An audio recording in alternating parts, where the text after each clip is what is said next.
Final de semana bem corrido, hein, meus irmãos? Aqui quem vos fala é o Davi. Mas foi muito movimentado, né? Muita tragédia. Parece que o ceifeiro estava solto nesse final de semana. Primeiro foi o Toguro, se envolvendo ali em um acidente onde um pai de família acabou perdendo a vida.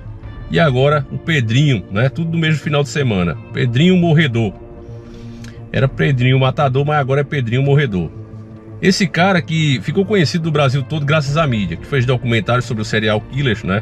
Do Brasil, e deu destaque a ele, quase colocando ele como um herói. O próprio Pedrinho Morredor dizia já ter tirado a vida de 100 pessoas. A polícia sabe de 71 confirmados, né? Mas ele diz que foram 100. E ele dizia que nunca tirou a vida de pessoas boas nem de crianças, só pessoas ruins.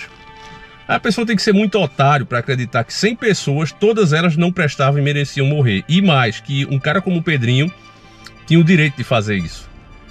Esse cara, que já desde criança, né, tirou a vida de um vigia, onde o pai dele trabalhava, e depois tirou do prefeito da cidade onde ele morava, na época. Segundo ele, tirou a vida do vigia porque ele tinha roubado a merenda da escola, que o pai dele foi acusado disso pelo patrão, né? Esse vice-prefeito era patrão do pai dele, e nesse caso demitiu o pai do Pedrinho por supostamente ter roubado as merendas, tá desviando. Mas quem estava roubando na verdade era esse outro vigia que deixou que o pai dele levasse a culpa. Ele foi e tirou a vida do cara. O cara com 13 anos fez isso. Depois também tirou a vida de um primo, não falar a idade, mas devia ser de menor também. E ele empurrou ele em cima de um moedor de cana. Depois fatiou ele com um facão. Aí o Pedrinho seguia dizendo que os outros que ele tirou a vida eram todos traficantes, pessoas envolvidas com o crime. Mas olha que interessante. Ele tira a vida dessas pessoas e passa a assumir as bocas de fumo. Até ser preso já com 18 anos, se eu não me engano, em 1973. Eu não sou um profundo conhecedor da história dele. Até porque, família, eu tenho casos de pessoas que foram vítimas já aqui da família, muito próximo de mim. Então quando eu vejo assassinos, esse pessoal ruim, né, dando entrevista, pousando ainda de bom, realmente me dá enjoo, me dá ânsia de vômito. É isso que eu sinto, sabe, família? Eu não consigo nem expressar de fato o que é que eu sinto quando eu vejo esse tipo de coisa. Eu fico realmente enojado. Eu sei que a mídia faz isso porque ela é paga, ela segue uma agenda, mas quando eu vejo podcast, né, dar moral a esse cara, entrevistar, o canal dele parece que tinha o próprio Pedrinho, né? Pedrinho Morredor, tinha 7 mil inscritos, se eu não me engano era 8. Eu fico pensando que tipo de lixo, né, de pessoa que se inscreve e segue um cara desse. Eu não entendo, família, não entendo, realmente. Mas aí pronto, tem toda essa história. Disse que você vê que o cara era sangue ruim mesmo, já era parece que genético, porque o pai tirou a vida da mãe com 26 facadas. Aí o pai vai preso e ele tira a vida do pai com 27 facadas, arranca o coração do pai e morde, mastiga e joga em cima do corpo. Quer dizer, assim é uma coisa desumana, família. Você vê mesmo o espiritual agindo. E a gente vai chegar nessa parte. O crime que aconteceu com ele, pelo que a gente sabe até agora, foi um carro preto, um Gol. Vou colocar aí a imagem para você ver. Um Gol. E desse Gol, desceu 2 caras perto de onde ele estava sentado. Disse que ele gostava de ficar, principalmente na tarde, de frente à casa dele, sentado, né?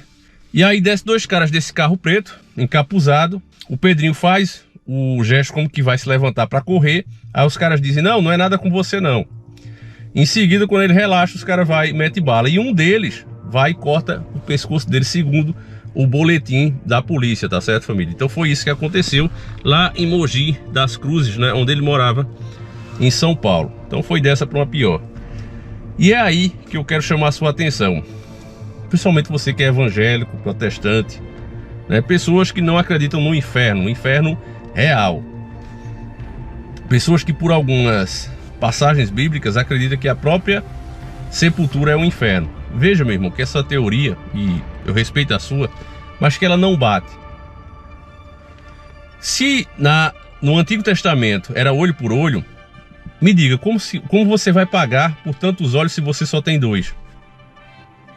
Entende, família? Se eu faço mal a uma pessoa, só poderia, supostamente, se fosse olho por olho, pagar por uma. E como poderia também Deus ser justo se ele condena aquele que seguiu o caminho dele, fez o máximo possível para dedicar sua vida aos caminhos dele, e ele condena esse e o criminoso ao mesmo castigo, porque todos vão para a sepultura. As pessoas alegam que isso acontece, que ainda vai ter um julgamento, aí é nessa hora que vai ser separado realmente o joio do trigo. Eu não acredito nessa versão, porque o próprio Jesus Cristo falou de um inferno. Nós temos também um relato do próprio Jesus Cristo tendo contato com espíritos ali no processo da transfiguração, depois que ele cumpriu o jejum, que desce 2 espíritos, ele também se transfigura, né? E aí você vê a espiritualidade. Sempre que eu debati essa parte, muitas pessoas dizem, não, mas tem o profeta fulano que fala que quem está morto não vai louvar a Deus, não vai homenagear a Deus e etc. Eu não lembro agora, mas vocês devem lembrar melhor do que eu. Bom, família, essa é a visão dele física. O cara não tinha morrido ainda. Ele está pregando ali o que ele sabe. Nessa terra, nenhum morto levanta para honrar a Deus, para louvar a Deus. Só os vivos fazem isso. Agora, no outro plano, ninguém sabe.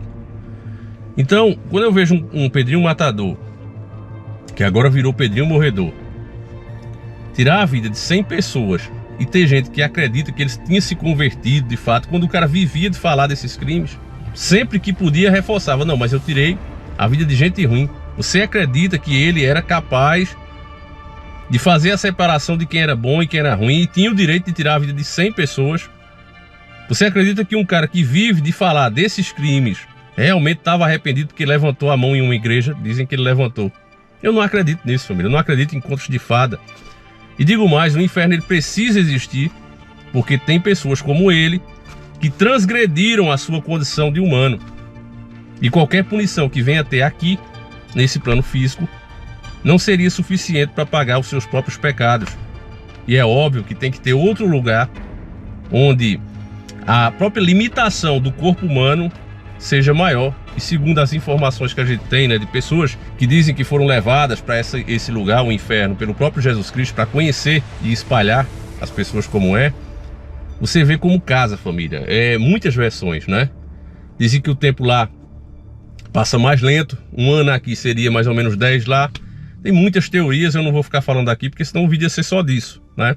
Mas no contexto geral, a gente entende que realmente precisa existir um lugar desse, porque tem pessoas de fato, você vê o cara do bigodinho mesmo. Quantas milhares de pessoas faleceram por causa da tirania dele, do ódio dele. Então é óbvio que um cara daquele, família, qualquer final que ele tenha, não vai pagar 10%. E outra coisa que a gente não pode deixar aqui de colocar em consideração é como essa nossa lei é frouxa. O Pedrinho ele tinha sido condenado a 126 anos de cadeia, cumpriu mais ou menos 40, já estava solto. Como é que pode isso, família? O brasileiro ele aprendeu a culpar a vítima. Se um cara falece e você diz, olha, tiraram a vida do meu amigo aqui, alguém já te pergunta o que é que ele fazia de errado. Porque nós fomos educados pela grande mídia a culpar sempre a vítima. E tratar o vilão, né, o bandido, até pela fraqueza da nossa própria lei, que isso é proposital, como uma vítima da sociedade. Não tenha raiva não, porque o cara é uma vítima. Cada ano que passa as pessoas perdem mais o respeito, perdem mais a crença de que, olha, se eu provar o crime desse cara, ele vai ser punido adequadamente. Você pega de cidadão comum aos próprios policiais que estão ali na rua prendendo todo dia e a justiça soltando, e você vê a insatisfação com isso. E ninguém está nem aí para isso. Os caras simplesmente ignoram. Os crimes bárbaros continuam acontecendo. O Pedrinho ainda passou ali bons anos na cadeia, mas outros passam 7, passam 8, estão soltos. E para piorar, com a mentalidade que foi criada com essas séries podres, novelas podres e etc., a pessoa não só não tem o que o povo espera, né? Porque o pessoal pensa, não, o cara foi preso, agora ele vai viver com medo, ele agora não vai ter sossego, né? Eu vejo muitas famílias dizerem isso. Não, ele foi preso, passou 7 anos lá, tirou a vida do meu filho, mas também perdeu o sossego. Não, hoje em dia a pessoa não só não se arrepende, como ainda está fazendo entrevista, dependendo de quem for, como a gente viu aqui em alguns vídeos nossos. Tá ganhando direitos autorais por fazer filmes, por fazer séries e dando entrevista em podcast. Eu pergunto a você, como é que fica a família dessas vítimas? Como é que fica uma pessoa, né, que está até hoje sem se recuperar por ter perdido, por exemplo, o teto da sua casa? Sabe, aquele pai, aquela mãezona que trabalha, que faz tudo, que sustenta literalmente a família. Você perde uma pessoa dessa, você não se recupera tão cedo E você vê o responsável por isso ficando famoso. Quer dizer, família, eu podia ter o podcast mais famoso do mundo. Eu jamais levaria um cara desse. Mas tem gente que pode ser o que for, meu irmão, leva. Trata, ó, normal, o cara não fez nada demais. Tá aqui junto comigo. Quer dizer, esse tipo de coisa vai levar a ações como essa. O povo olhar e dizer, olha, se a gente mesmo não fizer a justiça, não adianta confiar no sistema. E isso é muito ruim. Uma sociedade, meu irmão, ela precisa confiar nas autoridades, ela precisa confiar nas decisões judiciais. E justamente essas autoridades têm que se preocupar com isso. E não deixar a população perder a credibilidade nas instituições, que é o que está acontecendo no Brasil, não é de hoje. Está havendo um processo grande aqui, onde o povo inteiro está perdendo qualquer credibilidade que tinha no sistema, nas autoridades. Isso é muito ruim. A gente está assistindo de camarote isso acontecer, família. E esse caso do Pedrinho, para mim, só vem provar isso. Eu não vou mentir para você. Ah, Davi, mas você é cristão. Queria que ele tivesse se arrependido de verdade, mas não, na minha concepção não se arrependeu, tá certo? Para mim já vai tarde. Qualquer sofrimento que tenha tido aqui na Terra é pouco, nem se compara ao que vai vir agora pela frente. Porque esse mundo, meu irmão, é passageiro. Deus deixou claro as suas regras, a sua vontade. É livre-arbítrio, cada um escolheu o que faz. E, ao mesmo tempo, ele é o juiz dos juízes e sabe de tudo. E essas pessoas, meus irmãos, que optaram pelo caminho do mal, agora, né, que é tarde, como a própria parábola de Cristo diz, né, onde o rico pediu, deixa eu voltar, Senhor, deixa eu avisar os meus parentes para eles não sofrerem como eu. E veja que não era nem perto disso que um Pedrinho morredor fez. Então, meus irmãos, está aí a verdade. Agora está sendo escondida, distorcida, até porque hoje tem muitos pastores dentro das igrejas que fazem parte de outras irmandades, e vocês sabem. Então o cristianismo foi distorcido.